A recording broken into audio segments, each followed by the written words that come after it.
اللہ کا بن کر زندگی گزارنا اور اللہ سے منہ موڑ کر زندگی گزارنا. دوسری بات، اللہ کا بن کر زندگی گزارنا، اس کے لیے انسان دل بھی اللہ کے حوالے کرنا پڑتا ہے اور جسم بھی حوالے کرنا پڑتا ہے. وہ کہتا ہے کہ جو تم سمجھتے ہو کہ ہم کلمہ ہم نے پڑھ لیا ہے، نماز روزہ پڑھتے ہیں، کہتے یہ نہیں ہے.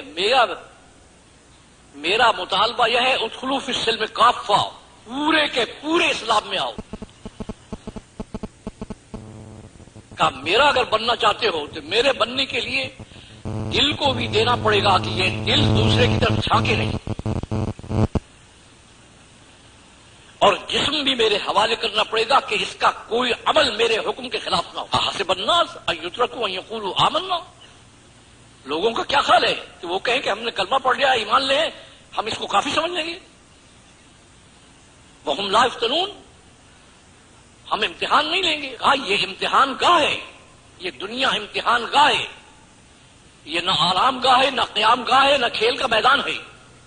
یہ امتحان گاہ بنائی ہے میں نے کہ کون میرا یہاں بن کر آتا ہے، کون نہیں بن کر آتا. اس دنیا کو بنایا اس لیے کیا ہے لنبلوا، کہ ہم اس کو دیکھنا چاہتے ہیں کہ کون ہمارا ہے اور کون ہمارا نہیں. جو ہمارا ہے اس کے لیے دنیا کی بھی سب چیز ہے، آخرت کی بھی سب چیز. اور اس لیے کہا ہے کہ اگر تمہیں سمجھنا ہو کہ ہمارا بننے کا کیا مطلب ہے، تو تمہارے امام سیدنا ابراہیم علیہ السلام کو بنایا گیا ہے. انہوں نے دکھایا ہے کہ اللہ کا بننے کا مطلب کیا ہے. ابتلا ابراہیم ربہ بکلمات فاتمہن قال انی جاعلک للناس اماما، کہا امام ہیں، آپ کو کھڑا کر دیا جائے گا، قیامت کے اندر کھڑا کر دیا جائے گا کہ جو اس امام کی زندگی کے مطابق میرا بن کر آیا ہے وہ میرے مہمان خانے جنت میں جائے گا. جس نے امام کی زندگی سے مخالفت کی، اپنی طبیعت پر چلا، اپنے مزاج پر چلا، اپنے ماحول کو دیکھ کر چلا، اپنے رواج کو دیکھ کر چلا، وہ وہاں جائے گا جہاں وہ جائیں گے کہ جو ابراہیم علیہ السلام کے نظام کے مطابق میرے بن کر نہیں آئے. انبیاء میں سب سے بڑا مرتبہ آپ سب جانتے ہیں کہ اگر آپ سے پوچھا جائے کہ سب سے بڑا مرتبہ انبیاء میں کس کا ہے، حضرت محمد صلی اللہ علیہ وسلم کا.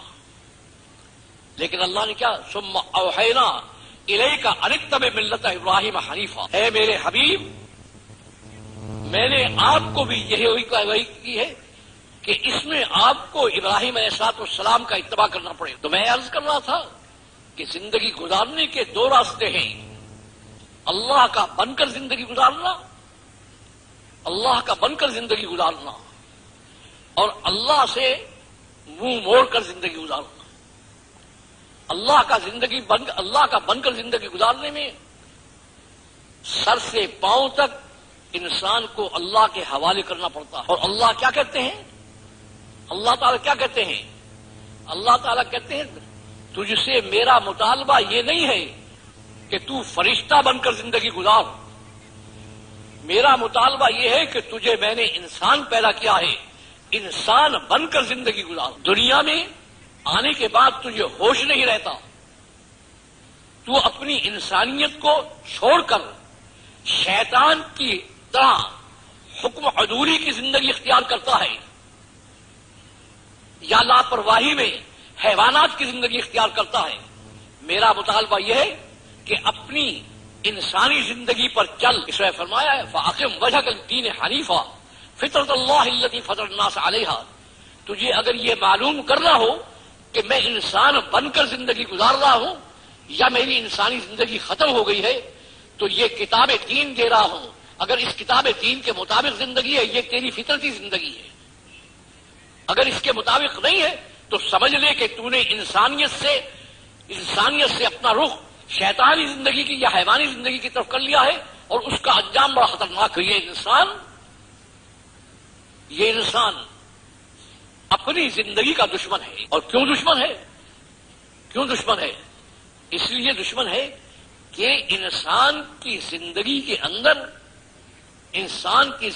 اندر انسانی حدود کی پابندی ہے. بندر کی طرح ناچنا، سور کی طرح ہر چیز کھانا اور شیطان کی طرح حکم توڑنا، یہ انسانی زندگی کی توہین ہے. یہ دینی امتیں آپ تاریخ انسانیت میں دیکھیں گے کہ یا آپ کو سب سے اوپر نظر آئیں گی یا سب سے نیچے نظر آئیں گی. جب یہ اللہ کے بن کر زندگی گزارتے تھے سب سے اوپر چلے جاتے تھے، اور جب یہ اپنی ارد گرد کی زندگی دیکھ کر غیر مسلموں کی زندگی اختیار کرتے تھے، نماز بھی پڑھتے تھے، روزہ بھی رکھتے تھے، کلمہ بھی پڑھتے تھے، لیکن شکلیں کافروں کی، صورت کافروں کی، لباس کافروں کے، رہن سہن کافروں کا، تجارت کافروں کی، زراعت کافروں کی، حکومت کا انداز کافروں کا، جب یہ امتیں وہ اختیار کر لیتی تھی تو اللہ تعالیٰ ان کو سزا کیا دیتے تھے؟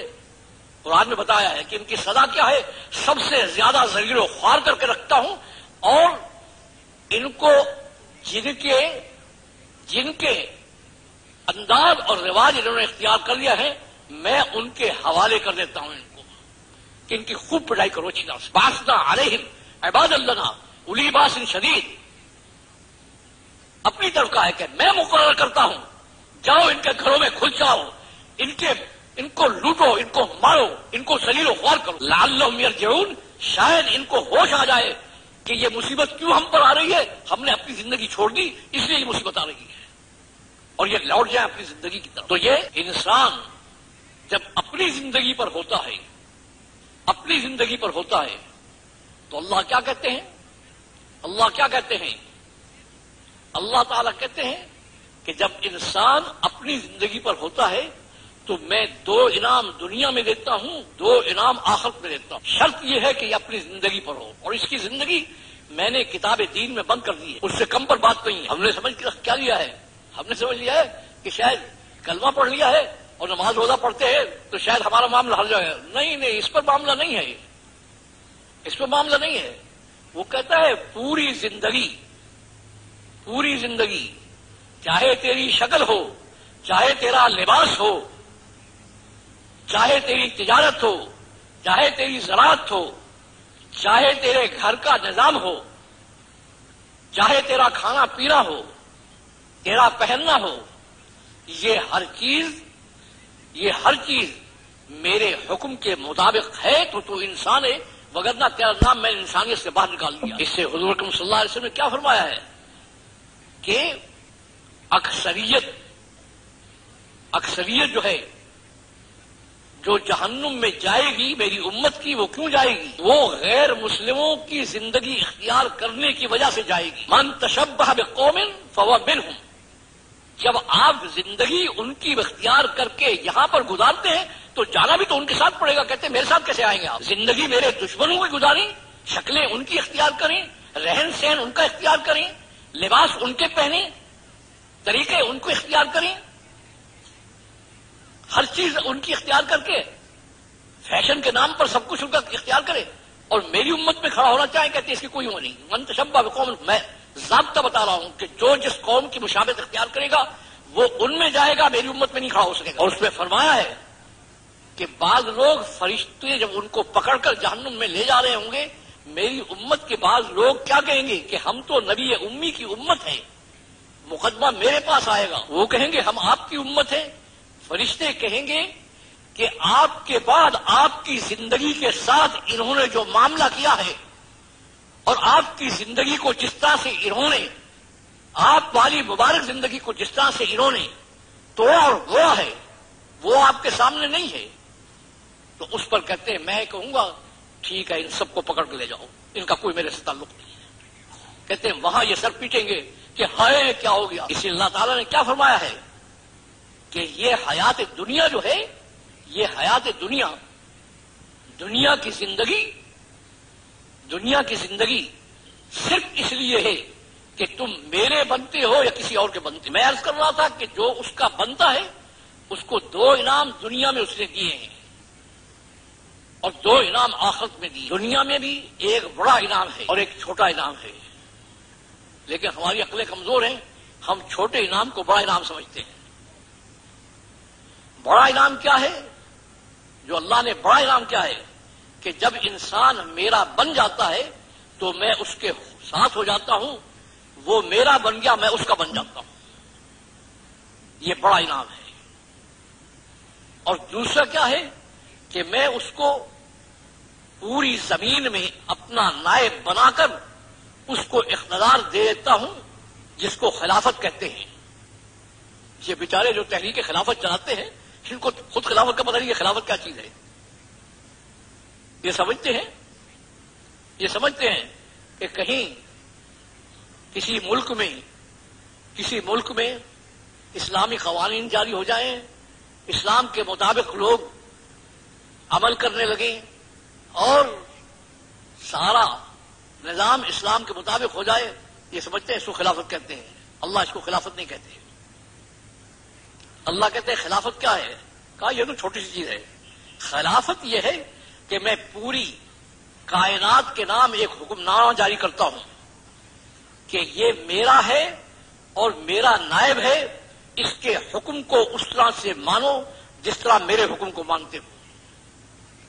پھر یہ ہواؤں کو حکم دیتا ہے، یہ سورج کو حکم دیتا ہے، یہ چاند کو حکم دیتا ہے، یہ سمندروں کو حکم دیتا ہے، یہ پانیوں کو حکم دیتا ہے، یہ پہاڑوں کو حکم دیتا ہے، اور وہ ساری اس کی تعمیل کرتے ہیں. یہ خواب کی باتیں نہیں ہیں، یہ انسانیت کی تاریخ میں ہو چکی. مگر یہ ساری باتیں کس کے لیے ہیں؟ جو اس کا بن جاتا ہے. اب انسان کہتا ہے یا اللہ، وہ کہتا ہے میرا ہے نہیں اور یا اللہ کرتا ہے تو یہ شرم نہیں آتی ہے. یہ دعا جو ہے، دعا اللہ کے خزانوں سے لینے کا بہت عظیم راستہ ہے، مگر یہ صرف اپنوں کے لیے ہے جو اس کے بن جاتے ہیں. تو یہاں اللہ تعالی اعلان کرتے ہیں انی معکم، میں تمہارے ساتھ ہوں، جو مسئلہ درپیش آئے مجھ سے مانگ لو، میں تمہارے ساتھ. اب چونکہ ان لوگوں کو یہ معلوم تھا، اس لیے جہاں کہیں اٹک پیدا ہوتی تھی وہ ہاتھ اٹھا کر دیتے تھے یا اللہ. اللہ اس چیز کو پورا کر دیتے. تو اللہ اپنی معیت کا اعلان کرتے ہیں اور دنیا میں دوسری چیز اپنی خلافت دیتے ہیں، نیابت دیتے ہیں. اور نیابت کا مطلب کوئی کسی ملک پہ حکومت کا مسئلہ نہیں ہے. یہ تو ایک چھوٹی سی چیز ہے. پوری کائنات پر وہ حکمرانی کرتا ہے، حتیٰ کہ فرشتے تک بھی اس کے احکام کی تعمیل کرتے ہیں. اس لیے ایک موقع پر حضور صلی اللہ علیہ وسلم نے حضرت صدیق اکبر سے فرمایا کہ جبرائیل تمہارے دانی جانب کھڑے ہوئے ہیں، حکم کے منتظر ہیں. سیدنا عمر رضی اللہ عنہ کہا میکائیل جو پورے نظام کو چلا